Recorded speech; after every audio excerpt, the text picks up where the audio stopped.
My guest on the Europe Conversation this week is Henna Virkkunen, Executive Vice President of the European Commission for Tech Sovereignty, Security and Democracy. She says the EU fully intends to apply its regulations against social media companies, despite criticisms from the United States that they impinge on freedom of expression. Well, Henna Virkkunen, EU Commissioner and Executive Vice President on Tech Sovereignty, Security and Democracy. Thank you very much for joining us on the Europe Conversation. It's a pleasure to be here. And can I ask you, first of all, obviously you have such an important mandate right now at this particular moment in time when there's such fears about disinformation, interference in democracy, malinformation, and mal-business practice, where the EU has specific toolboxes, the Digital Services Act and the Digital Markets Act. Can you guarantee that the EU will ensure that these are rigorously applied to all industries, particularly social media industries, particularly those based in the United States? Yes, of course. We are now fully implementing and enforcing our rules when it comes to Digital Services Act, for example. And it's a very important tool, I see, because nowadays digital platforms, they play a very important role when we look at our society or our economy. And in the European Union, we want to make sure that also our digital environment is safe and fair and democratic. And that's why we have put certain legislations to the place, and now we are enforcing them.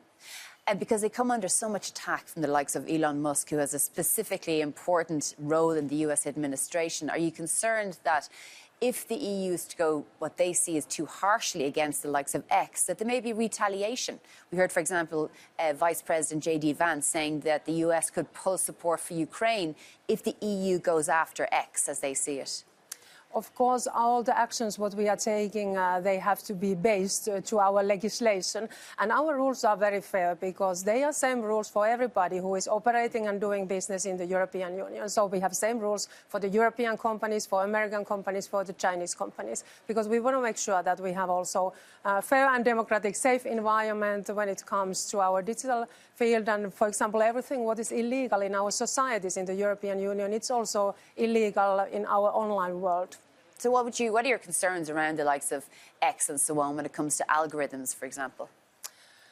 Of course, this is something also what we have been now investigating from the Commission side, especially the recommender system, for example, on different online platforms, because they have very much power what kind of content they are showing for the citizens. And one of our main principles in our rules is that we have set obligation for online platforms that they have to assess and mitigate the systematic risks, for example, what they are posing to our democratic systems, to our civic discourse, for our well-being, and also that they have to be transparent. For example, when it comes to recommender system, that the user knows why certain content is shown for her or him, and the user has to have also possibility to choose. And how much reaction have you had from the social media companies? Because we saw Meta, for example, say that they're going to get rid of fact checkers, for example. And then we saw concerns that Elon Musk may be changing the algorithm to allow for more far-right, disruptive information, malinformation on his social media platform. But they haven't really responded positively to the EU concerns. When it comes to Meta, they have confirmed that they will continue with the fact-checkers in the European Union. And when it comes to X, in January, I made the decision that we were asking more information from X on their recommender system and what kind of changes there has been. So we have currently 10 investigations going on against very large online platforms where we are checking that if they are complying with our rules. And in the same time, we are also working all the time with online platforms with different guidelines and workshops and code of conducts and so on. So we have all the time different parts going on, how we are enforcing the rules with them. But I guess the question is, what kind of response might you get, given that J.D. Vance has said if the EU comes after X, then there could be consequences for the US support for Ukraine. Everything is intertwined at the moment, isn't it?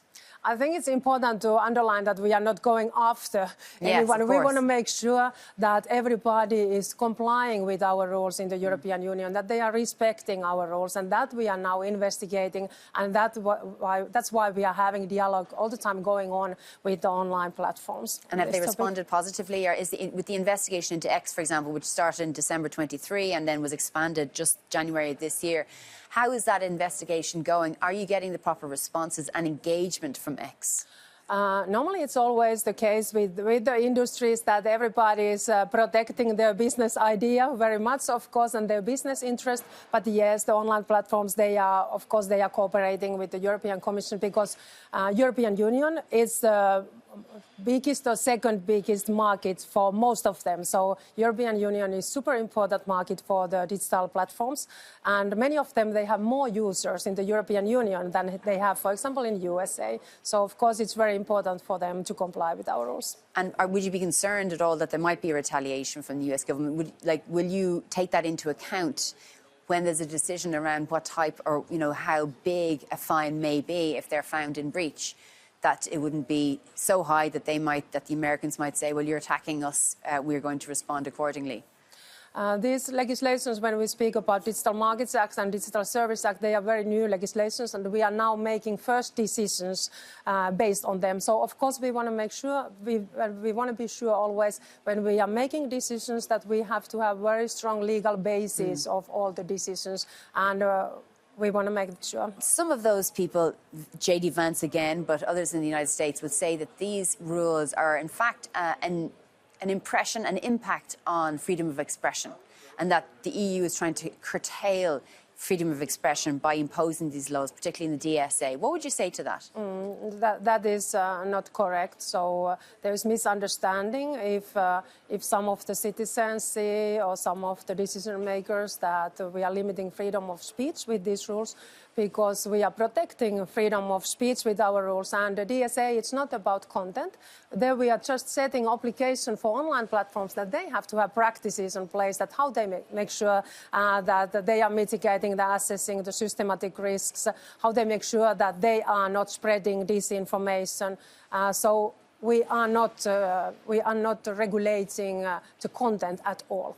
And then just one of the watershed moments, of course, recently was the Romanian election. There was an investigation into TikTok in relation to potentially paid bots and so on, or paid people who had elevated an ultra-nationalist contender for a presidency, which was subsequently annulled. Can you tell us a little bit about that investigation? Because that is something that has worried, I suppose, lawmakers and governments all across Europe and beyond.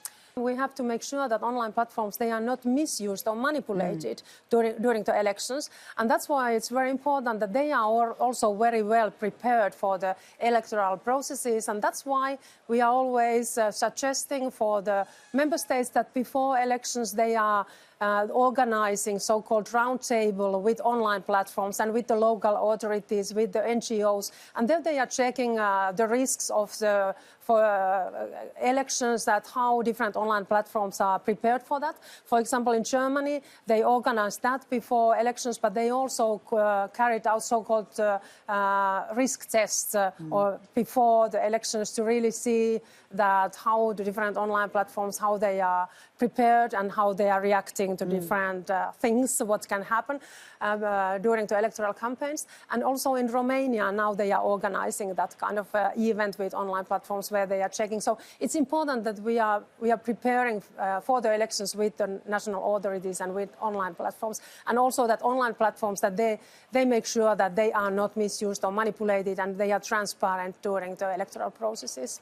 And you're confident that the EU will not resile from implementing the DSA and DMA where and when needed, despite the confrontation with the United States? It's super important for us that we are fully enforcing DMA and DSA, because when it comes to DMA, there we want to make sure that the big players, that they are not the dominant players, they are not misusing their market power, that also new innovations can enter to the markets in the European Union. And DSA is very much for making sure that illegal content and products are taken down and we have safe and democratic, fair environment. So I want to just ask you about something you announced this week at the European Parliament, the EU's internal security strategy. I suppose one part of it links to what we've seen recently, which was an investigation into Huawei, or allegations of corruption, of bribery against EU officials or members of the European Parliament. This sort of aligns with that, doesn't it? Can you tell us a little bit about what the EU now needs to do to ensure that things like this don't happen again? And what is the internal strategy? Of course, it's important when it comes to different lobbying activities that we are following all the transparency rules different institutions are having. And of course, here we are now following the investigations on this case, that what has happened. But when it comes to our security environment as a whole, the reason why we wanted to update our internal security strategy was that the security environment is very alarming. Our citizens in the European Union, they are worried about security. In the latest Eurobarometer, 64% of the citizens say that they are worried about security. And also we can see that security threats, they are now much more international, and they are also very digitalized.